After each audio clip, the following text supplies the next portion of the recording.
சிம்ம லக்னம் உங்களுடைய அட்சய லக்னமாக போகுதா, இல்ல அட்சய ராசி உங்களுக்கு சிம்ம ராசியாக போகுதா, இப்போதாங்க நீங்க அஷ்டம சனியை கண்டு பயப்படணும்.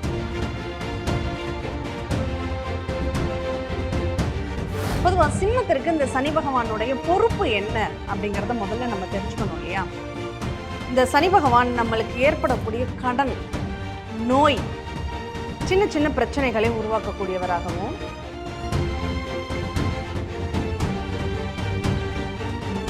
சரி இந்த அஷ்டம சனியில என்னென்ன பிரச்சனைகள்லாம் வரும், தொட்டது எல்லாமே பிரச்சனையாக தான் மாறும். அஷ்ட லட்சுமியும் மறைந்திடுவாள், அஷ்ட கண்டங்களும் தோன்றும் அப்பா.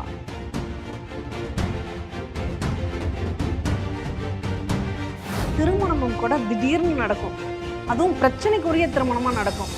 சரி திருமணம் நடந்துருச்சு, அந்த திருமண வாழ்க்கை நிம்மதியாக இருக்குமா அப்படின்னா திருமண வாழ்க்கையிலையும் பிரச்சனைகள் அப்படிங்கிறது இங்க இருக்கும்.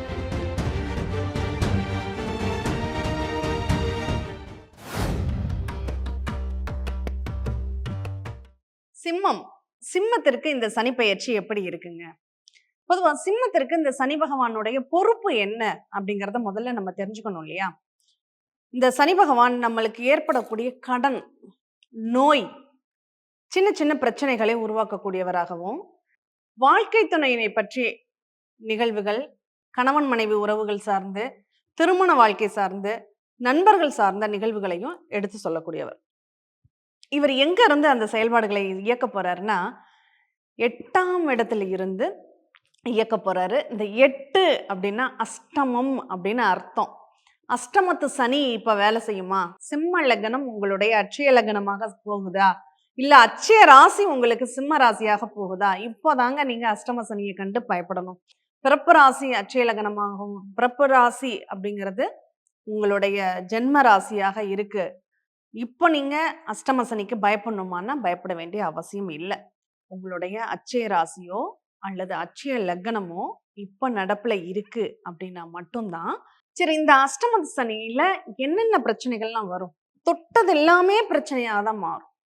அஷ்ட லட்சுமியும் மறைந்திடுவாள், அஷ்ட கண்டங்களும் தோன்றும் அப்பா. அதானே சொல்லியிருக்கோம்.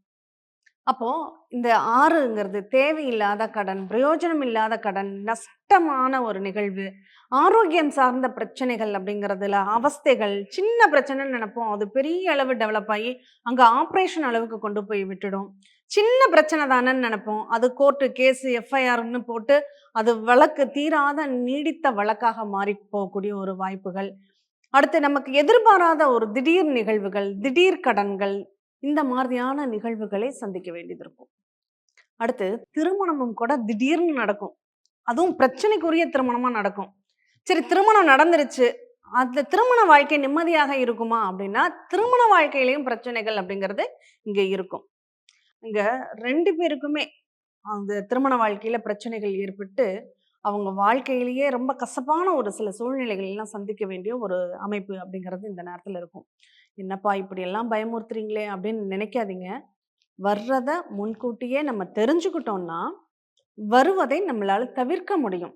புயல் வருது அப்படிங்கிறது இயற்கை. அப்போ அஷ்டம சனிங்கிறது நமக்கான தண்டனை சனி பகவான் தரப்போறாருன்னு நம்ம புரிஞ்சுக்கிறது அது ஒரு அறிவு. அப்ப என்ன பண்ணணும்? எங்க இருந்தெல்லாம் நமக்கு தாக்குதல் வரும், தேவையில்லாத நம்ம ஒரு கடன் நினைச்சு வாங்குவோம். இப்போ இந்த ஒரு இடத்த வாங்கலாம், ஒரு வீடு கட்டலாம் அப்படின்னு ஒரு கடனை வாங்குவோன்னு வச்சுக்கோங்க. கரெக்டாக அப்போ தான் யாருக்காவது உடம்பு சரியில்லாமல் போகும், திடீர்னு ஆப்ரேஷன் பண்ணி அவனும் 2 லட்ச ரூபா பணம் கட்டு, 3 லட்ச ரூபா பணம் கட்டுன்னு சொல்லுவாங்க. அந்த பணத்தை அதில் போட்டு முடக்கிற மாதிரி ஆகிடும்.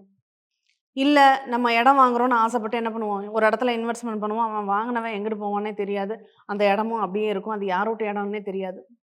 அப்போ இந்த மாதிரி ஏதாவது ஒரு எதிர்பாராத சிக்கல்கள்ல நம்மளை சிக்க விட்டு வேடிக்கை பார்க்கக்கூடிய ஒரு சூழ்நிலைங்கிறது இப்போ இருக்கு.